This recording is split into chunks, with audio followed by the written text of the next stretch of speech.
Baie welkom en mag dit vir jou goed wees om so saam te reis in hierdie lydingstyd. Ons is vandag op pad saam met Jesus die woestyn in.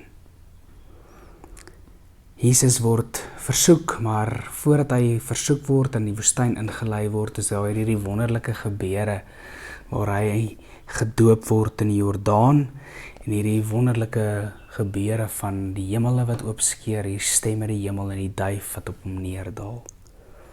En dan direk daarna, dan gebeur die volgende. Net daarna die Gees hom weggevat die woestyn in, waar hy 40 dae lank gebly het en deur die Satan versoek is. Jesus was daar saam met die wilde diere en die engele het hom versorg. Net daarna het die Gees hom weggevat die woestyn in. Dat die Gees as ware hom in die woestyn ingestoot het, wat beteken dat dit nie noodwendig iets is wat hy self gekies het nie.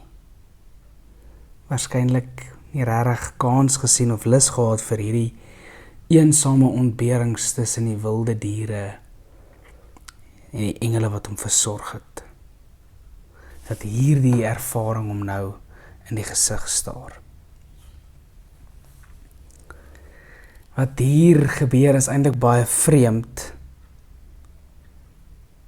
want dit wat met Jesus gebeur, klop gewoon met die lewe soos dat ek en jy dit ook ken.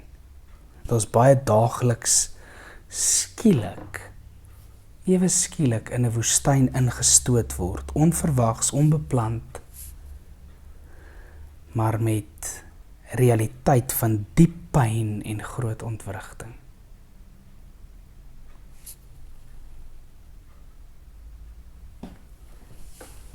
En dan is ons gevraag altyd, Here, waarom? Ek wonder hoe die Here self gevoel na dit wat hy moes ondervind het, volgens Markus, dat die Gees hom weggevat het, die woestyn in. Onbepland, so nie deel van die plan nie. So wanneer iets jou tref, iets wat skeef loop waarop jy gehoop het, dit sou uitwerk en reg wees en mooi wees. Of wanneer jy skoknuus ontvang oor jou gesondheid, of jou sekuriteit, jou werk. Jy daag nog een oomblik op vir werk en die volgende oomblik word jy gevra om 'n klomp dokumente in te vul, omdat jy pas jou werk kwyt is. Die pyn en die angs en die verwarring wat met dit gepaard gaan.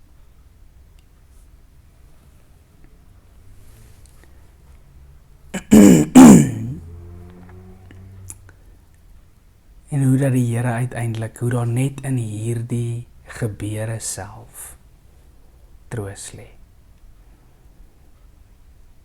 Dat die Here ken ons pyn, die Here ken ons pad. Die Here ken woestyne. Hy ken woestyne.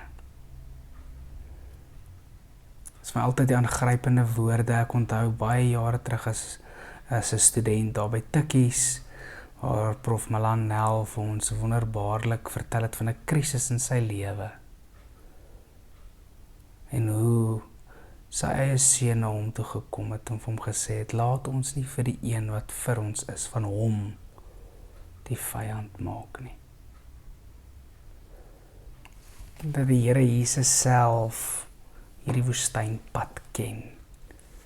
Hy weet hoe werk woestyne.